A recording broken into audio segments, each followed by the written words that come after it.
Do you have sciatica pain going down your whole leg? Make sure you're not doing this huge mistake. What's going on? Dr. Nick here. In today's video, we are going all over sciatica nerve pain. Before we dive into the huge mistake you don't want to be doing, we have to understand what the sciatica nerve is and what you're experiencing.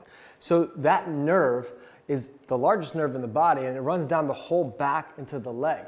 But it's formed by starting at the low back, and it has all these little nerve roots that come out of the low back, and then they form into one big nerve coming out of your hip right here. And right here is your glute muscles, your piriformis muscle, and you have a bunch of muscles all right here. So that nerve, the sciatic nerve, comes either underneath the piriformis, through the piriformis, or above it to then run down your whole leg and supply the muscles and the areas down your entire leg all the way up into the foot. So that is a little bit of anatomy of where the sciatic nerve starts and then where it goes through and down through the whole leg. So the huge mistake we don't want to do when we have sciatic nerve pain is tend to stretch it out. It feels tight and stiff, so we think we just got to stretch it out to make it feel better. But when nerves are irritated, it doesn't want to be stretched because it hurts. So it might feel good temporarily, but when you put your leg up on something like this and you bend over,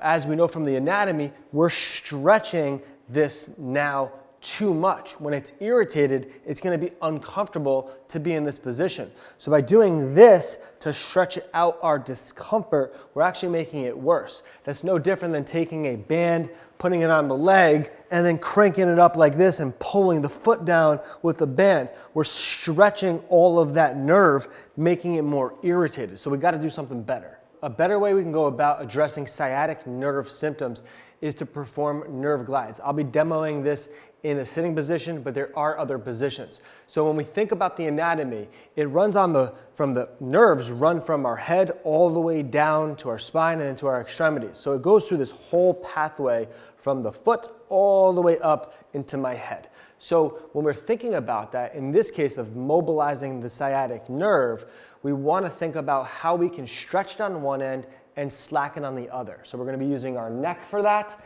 and then our knee for that. So if we're sitting upright like this, to stretch the nerve fully is to be slouched like this, head down, chin to chest, and then I straighten my leg. That would be stretching the sciatic nerve and other tissue on full length. But we don't want to do that when nerves are irritated. So we want to mobilize it.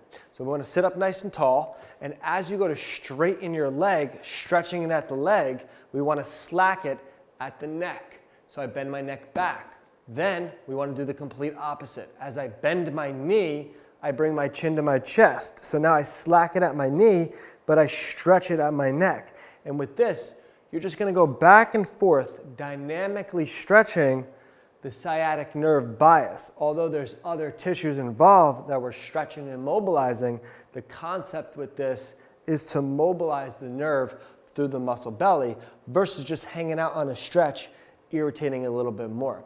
Now you could try to tolerate more and more of a stretch position by maneuvering your upper body.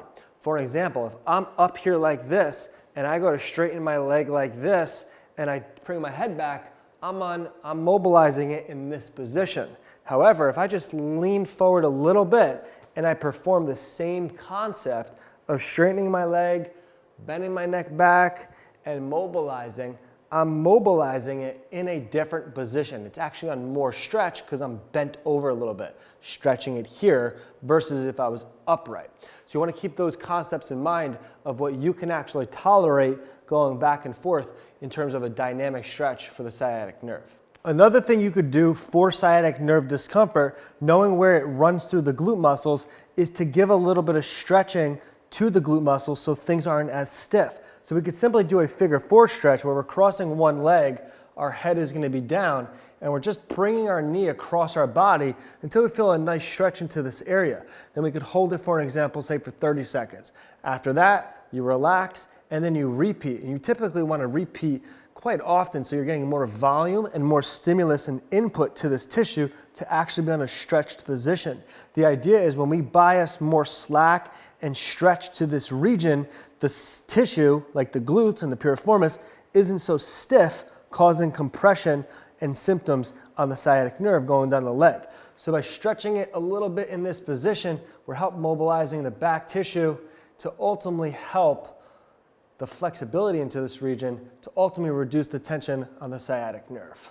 I hope this video was helpful and gave you more insight on why you don't want to just stretch out sciatic nerve pain, on how it can make it worse because nerves really don't want to be stretched when they're irritated, and why nerve mobilizations and some stretching routines are key, especially in the beginning phases when you're dealing with sciatic nerve pain. Hey, before you go, if you found value in this video, I would really appreciate it if you support my channel by subscribing down below, liking this video, and don't forget to turn on your post notifications so you never miss a video from me. This is Dr. Nick. I'll see you next time.